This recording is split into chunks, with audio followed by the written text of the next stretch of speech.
各位姊妹，今日咧係317條啊，問嘅咧就係咩人可以施行呢一件病人傅油聖事呢？咁呢件聖事咧只可以係由司祭即係咧由主教或者神父施行嘅。咁嘅做法咧就係基於初期教會即係咧雅各伯書嘅記載嚇。咁前兩日咧我哋都有睇到㗎，雅各伯書嘅第5章14節嗰度咁話咧，就係該請教會的長老來。點解要請長老呢？因為長老咧係更好咁去表達出教會團體嘅臨在同埋咧對病人嘅關懷。咁今日咧就係主教或者神父咯。當然啦，主要就係佢哋嘅臨在啦，佢哋去施行聖事啦。咁但係咧，其實更加好咧係有病者嘅家人在場啦。如果有一啲即係教友喺度咧一齊祈禱咧，咁係更加理想嘅。因為咧即係個病者咁喺病患嘅時候咧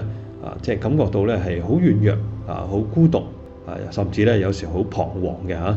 即使咧平時好有信德嘅都係嘅喎。我都見過呢一啲平時好熱心啦好有信德嘅睇見佢咁但係咧到喺即係生命受威脅嘅時候咧即係好坦誠佢都會話咧，神父我好驚好害怕咁所以咧呢個病人傅油聖事咧真係要俾到我哋咧一份嘅力量。咁但係咧同時咧都唔係一個魔術性嘅同時咧都需要咧有好多兄弟姊妹、家人、朋友嘅祈禱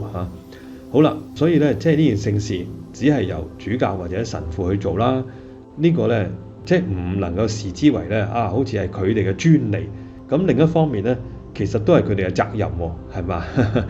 於是咧半夜3更咧叫到嘅話咧都要去㗎，係嘛？咁自己都試過㗎當然而家咧就比較少有啦，因為咧好多醫院都有牧靈部啦，咁咧好早咧就會即係會辨認出或者安排咗咧呢啲有需要做病人傅油嘅病者咁邀請神父咧就係提早咧係做咗嘅。但係咧半夜危急嘅時候咧都唔係冇嘅喎咁咧就但係呢一份咧係我哋做司祭嘅係應該嘅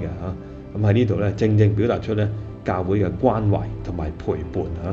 好啦，咁今日邀請大家背嘅聖經金句咧就係呢一句嚟自雅各伯書嘅，